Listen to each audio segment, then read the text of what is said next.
अरे,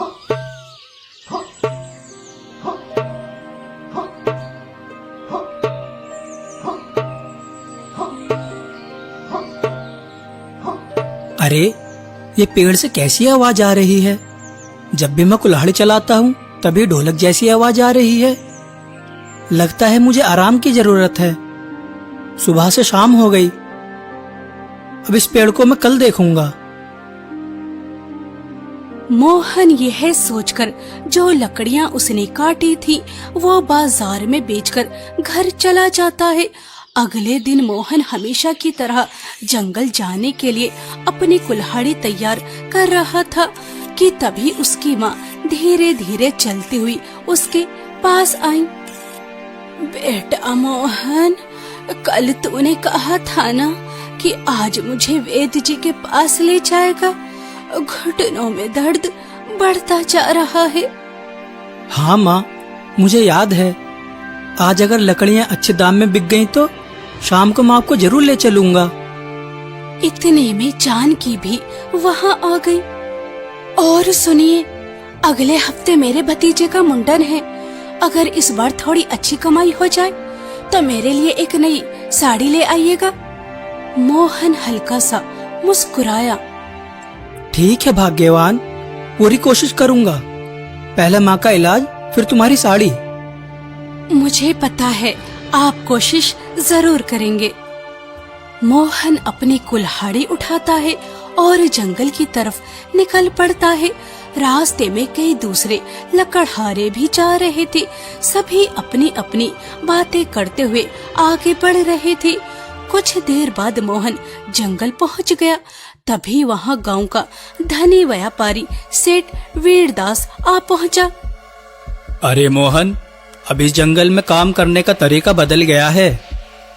क्या मतलब सेठ जी? मतलब ये कि इस जंगल की देखरेख अब मैं करूंगा। यहाँ से जो भी लकड़ियाँ जाएंगी उनकी कमाई पहले मेरे पास आएगी, बाद में मैं सबको मजदूरी दूंगा। मोहन यह सुनकर हैरान रह गया। लेकिन सेठ जी, हम लोग तो यहाँ सालों से मेहनत करते आए हैं। अरे भाई, मेहनत करो, किसने रोका है? लेकिन अब हिसाब मेरे अनुसार चलेगा। पास खड़ा रामू धीरे से बोला। अरे, ये तो गलत बात है। जिसे काम करना हो करो, नहीं तो जंगल छोड़ दो। इतना कहकर वीरदास आगे बढ़ गया। मोहन भाई, मैं तो दूसरा काम ढूंढूंगा। पता नहीं ये सेठ आगे क्या क्या नियम बनाएगा। क्या करे रामू भाई, जब तक दूसरा रास्ता नहीं मिलता काम तो करना ही पड़ेगा। रामू वहाँ से चला गया, लेकिन मोहन चुपचाप लकड़ियाँ काटने लगा। दोपहर तक मोहन ने काफी लकड़ियाँ इकट्ठी कर ली। लकड़ियाँ काटते काटते मोहन को कल वाला पेड़ याद आता है, जब पेड़ से ढोलक जैसी आवाज आ रही थी। अरे, मुझे तो वह विशाल और पुराना पेड़ भी काटना है जहाँ से मुझे ढोलक जैसी आवाज आ रही थी। मोहन ने सामने देखा। वो पेड़ बाकी पेड़ों से काफी पुराना और विशाल था। उसकी जड़ें जमीन से बाहर निकली हुई थी और तना बहुत मोटा था। मोहन धीरे धीरे उस बड़े पेड़ को काटने लगा। तभी अचानक उसकी कुल्हाड़ी पेड़ के एक हिस्से में फंस गई। अरे, ये क्या? उसने दोबारा वार किया। इस बार पेड़ के अंदर से हल्की सी खोखली आवाज आई। मोहन चौंक गया। ऐसा लग रहा है जैसे अंदर कुछ छुपा हो। अब उसकी जिज्ञासा बढ़ चुकी थी। वो सावधानी से उस हिस्से को काटने लगा। कुछ देर बाद पेड़ की छाल टूटकर अलग हुई और अंदर से एक पुरानी ढोलक नीचे गिर पड़ी। ढोलक? इसीलिए जब भी मैं कुल्हाड़ी मारता था तो ढोलक जैसी आवाज आती थी। उसने ढोलक उठाकर ध्यान से देखी। ढोलक पुरानी जरूर थी, लेकिन उस पर सुंदर नक्काशी बनी हुई थी। शायद किसी जमाने में किसी ने इस ढोलक को यहाँ छिपाया होगा। क्या पता इसमें कोई खजाना हो। मोहन ने उत्साह से ढोलक खोली, लेकिन अंदर कुछ भी नहीं था। ढोलक पूरी तरह खाली थी। यह देखकर उसके चेहरे की सारी खुशी पल भर में गायब हो गई। अरे, यह तो बिल्कुल खाली है। मैं भी कितना मूर्ख हूँ जो सोचने लगा था कि मेरी किस्मत बदल जाएगी। इस गरीब लकड़हारे की तकदीर इतनी अच्छी कहाँ। लगता है भगवान ने मेरी किस्मत में सिर्फ मेहनत और मजदूरी ही लिखी है। मोहन उदास हो गया। उसने फिर से कुल्हाड़ी उठाई और पेड़ काटने लगा। कुछ देर बाद उसे जोर की भूख लगने लगी। आज वो जल्दबाजी में घर से खाना भी नहीं लाया था। तभी उसकी नजर पास में लगे एक बड़े सेब के पेड़ पर पड़ी, जिस पर लाल लाल सेब लगे हुए थे। बहुत भूख लगी है। अगर मैं 2-4 सेब खा लूं तो शायद थोड़ी ताकत आ जाए। कल बाजार जाकर इनके मालिक को पैसे दे दूंगा। यह सोचकर मोहन ने पेड़ से कुछ सेब तोड़े और खाने लगा। उनमें से 2 सेब उसने बचाकर पुराने ढोलक के अंदर रख दिए। खजाना तो नहीं मिला, लेकिन यह पुरानी ढोलक किसी काम तो आ ही जाएगी। इसके बाद मोहन ने काटी हुई लकड़ियां इकट्ठा की, ढोलक को अपने कांधे पर रखा और बाजार की ओर चल पड़ा। बाजार पहुंचते ही एक ग्राहक उसकी लकड़ियां देखने लगा। अरे वाह भाई, लकड़ियां तो काफी अच्छी हैं। सब कितने में दोगे? जो सही दाम लगे दे दीजिए मालिक। नहीं भाई, मेहनत की चीज है, अच्छे दाम मिलेंगे। ग्राहक ने मोहन को उम्मीद से ज्यादा पैसे दिए। आज लकड़ियों के अच्छे दाम मिले हैं, लेकिन ये सारे पैसे मुझे सेठ वीरदास को देने होंगे। कैसी किस्मत पाई है मैंने। यह सोचकर मोहन उदास हो जाता है। वो सारी लकड़ियां बेचकर सेठ वीरदास की कोठी पर जाता है और दिन भर की कमाई उसके हाथ में रख देता है। सेठ जी, अब मुझे मेरी मेहनत के पैसे दे दीजिए। अरे वाह मोहन, तुमने तो आज मेरा मन ही खुश कर दिया। लो, ये रखो।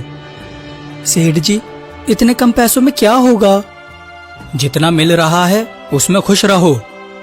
सेठ वीरदास मोहन को उसकी मेहनत के बहुत कम पैसे देता है। मोहन निराश हो जाता है, लेकिन सेठ के सामने कुछ कहने की उसकी हिम्मत नहीं होती। वो चुपचाप घर लौट आता है और सारी बात अपनी माँ और पत्नी को बताता है। कोई बात नहीं बेटा, सेठ वीरदास जितना दे रहा है उसी में घर का गुजारा कर लेंगे। लेकिन आपको इतनी ईमानदारी दिखाने की क्या जरूरत थी? कौन सा सेठ वीरदास बाजार में जाकर देखने वाला था कि आपने लकड़ियां कितने में बेची? जानकी, मैं बेईमानी का 1 रुपया भी इस घर में नहीं लाना चाहता। फटे पुराने कपड़े पहन लेंगे, कम खा लेंगे, लेकिन मैं कभी बेईमानी नहीं करूंगा। हमेशा ईमानदारी से मेहनत करूंगा। हाँ बेटा, इंसान को हमेशा ईमानदारी और सच्चाई के साथ ही काम करना चाहिए। झूठ और बेईमानी का सहारा कभी नहीं लेना चाहिए, क्योंकि उनका परिणाम हमेशा बुरा होता है। सच्चाई और ईमानदारी का फल देर से ही सही, लेकिन अच्छा जरूर मिलता है। हाँ माँ जी, आप बिल्कुल ठीक कह रही हैं। इंसान को हमेशा सच और ईमानदारी के रास्ते पर ही चलना चाहिए। बेटा मोहन, ये ढोलक क्यों लेकर आए हो? हाँ, मैं भी आपसे यही पूछने वाली थी। ये पुराना सा ढोलक घर क्यों लेकर आए हो? इसकी क्या जरूरत थी? यह ढोलक मुझे जंगल में मिला था। इसमें 2 सेब रखे हैं, तुम दोनों एक एक खा लेना। बाद में घर में सामान रखने के काम में आ जाएगा। मोहन वो ढोलक जानकी को दे देता है। जानकी जैसे ही ढोलक खोलती है वो हैरान रह जाती है। अरे मोहन जी, आपने तो कहा था कि इसमें सिर्फ 2 सेब है, लेकिन ये ढोलक तो सेबों से भरा हुआ है। नहीं जानकी, मैं तो इसमें सिर्फ 2 ही सेब रखकर लाया था।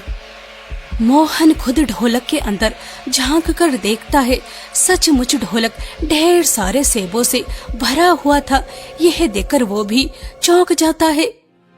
मैंने सिर्फ इसमें 2 ही सेब रखे थे, फिर इतने सारे सेब कैसे हो गए? माँ, मुझे लगता है यह कोई मामूली ढोलक नहीं है। यह मुझे जंगल में एक विशाल पेड़ के अंदर मिला था। पहले मुझे लगा था इसमें कोई खजाना होगा, लेकिन जब कुछ नहीं मिला तो मैंने इस बेकार समझ लिया था। अब लगता है यह कोई चमत्कारी ढोलक है। अगर सच में ये ढोलक चमत्कारी है तो क्यों ना इसे अभी आजमा कर देख लिया जाए। घर में एक मुट्ठी चावल पड़े हैं, मैं उन्हें इसमें डालती हूँ, तभी पता चल जाएगा कि ये ढोलक सच में जादुई है भी या नहीं। जानकी तुरंत घर से एक मुट्ठी चावल लेकर आई और उन्हें ढोलक के अंदर डाल दिया। जैसे ही चावल ढोलक के अंदर गए, देखते ही देखते एक मुट्ठी चावल कई गुना बढ़ गए। यह देखकर मोहन, जानकी और शांति देवी तीनों हैरान रह गए। मोहन बेटा, ये ढोलक सच में चमत्कारी है। एक मुट्ठी चावल इतने सारे चावलों में बदल गए। मुझे तो अभी भी अपनी आंखों पर विश्वास नहीं हो रहा। एक मुट्ठी चावल इतने सारे चावलों में बदल गए। घर में एक आलू भी पड़ा है, उसे डालकर भी देखती हूँ। जानकी की उत्सुकता बढ़ती जा रही थी। उसने घर में रखा एक आलू उठाया और ढोलक के अंदर डाल दिया। जैसे ही आलू ढोलक के अंदर गया, वो भी कई आलूओं में बदल गया। अब सबको यकीन हो गया कि मोहन को मिला ये ढोलक कोई साधारण ढोलक नहीं, बल्कि सचमुच एक जादुई ढोलक है। बेटा, लगता है भगवान ने आखिर हमारी मेहनत देख ही ली। अब तो हमारी जिंदगी बदल जाएगी। हाँ, लेकिन हमें लालच नहीं करना चाहिए। इस ढोलक की मदद से हम मेहनत छोड़ेंगे नहीं, बल्कि एक नया काम शुरू करेंगे। बिल्कुल सही कहा बेटा। जादू से ज्यादा जरूरी इंसान की नियत होती है। उस रात काफी समय बाद उनके घर में खुशी का माहौल था।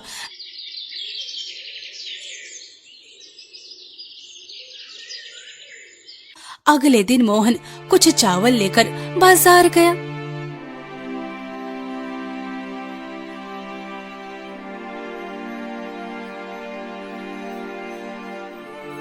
अरे मोहन, इतने बढ़िया चावल कहाँ से लाए हो?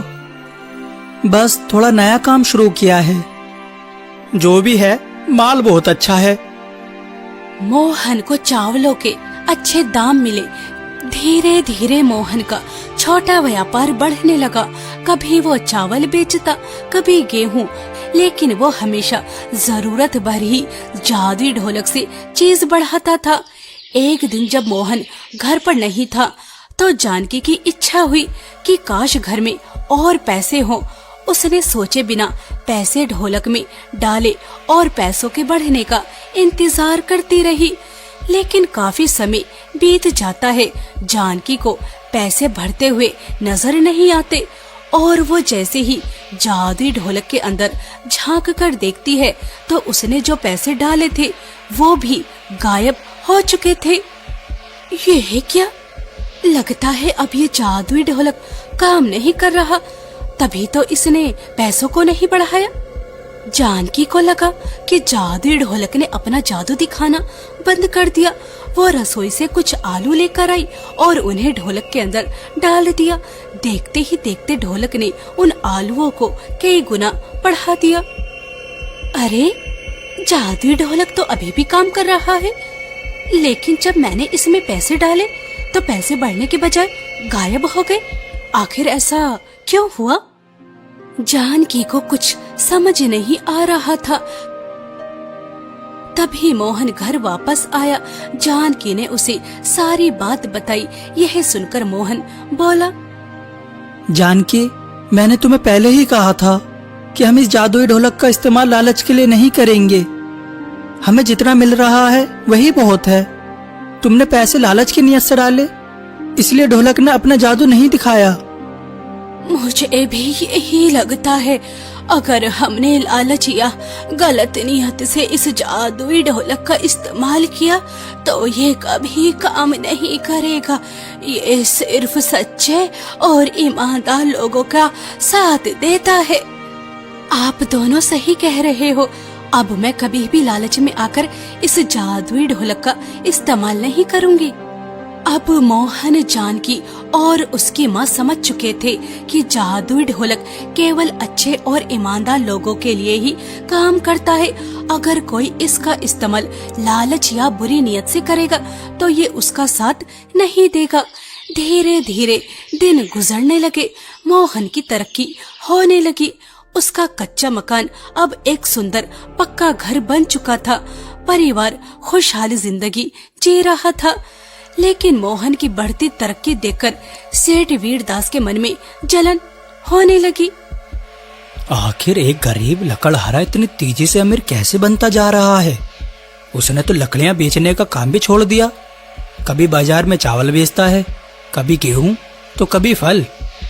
जबकि उसके पास ना कोई खेत है, ना कोई बाग बगीचा। जरूर कोई बड़ा राज छिपा है। मुझे इसका पता लगाना ही होगा।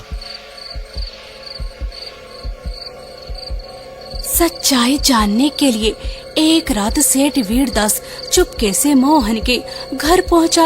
वह खिड़की के बाहर छिपकर अंदर झांकने लगा। तभी अंदर मोहन अपनी माँ और पत्नी से कह रहा था, आम का मौसम आ गया है, इसलिए मैं बाजार से कई तरह के आम लेकर आया हूँ। अब मैं आम का व्यापार शुरू करूँगा।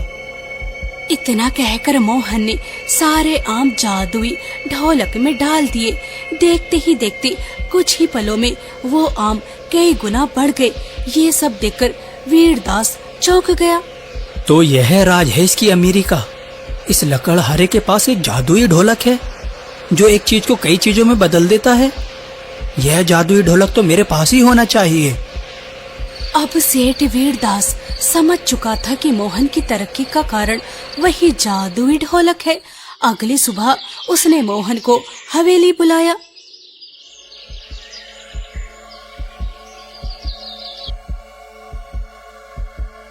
मोहन, मुझे सब पता चल चुका है।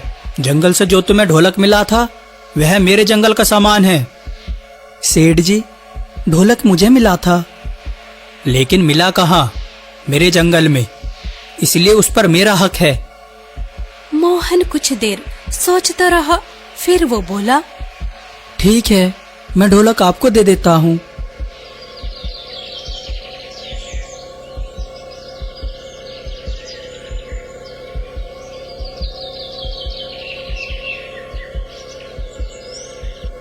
मोहन जादुई ढोलक सेठ वीरदास को देकर घर लौट आया। वीरदास बहुत खुश था। वह घर में रखा सारा धन लेकर जादुई ढोलक के पास बैठ गया। मोहन भी कितना बेवकूफ था।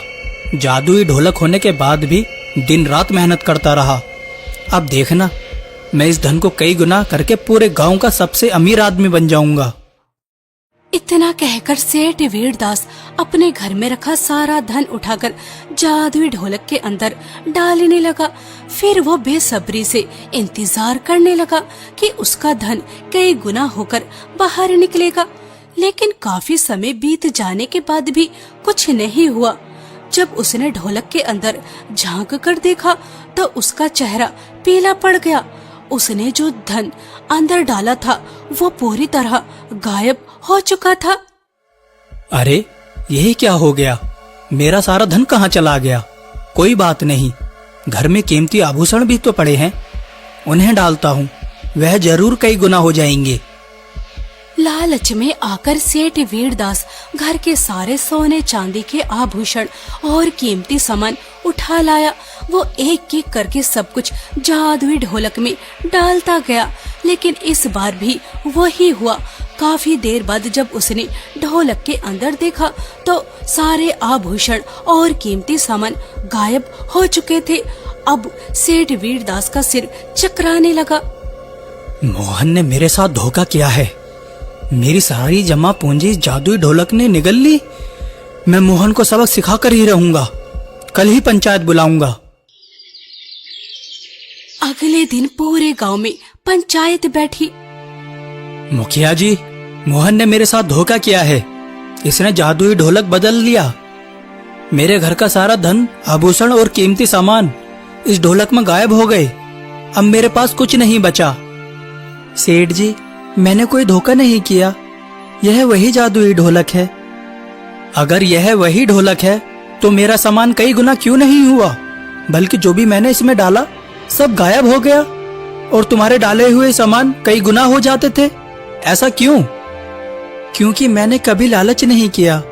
मैंने इस ढोलक का इस्तेमाल जरूरत के लिए किया था, लेकिन जो भी इसका इस्तेमाल लालच और बुरे इरादे से करेगा उसे बुरा परिणाम ही मिलेगा।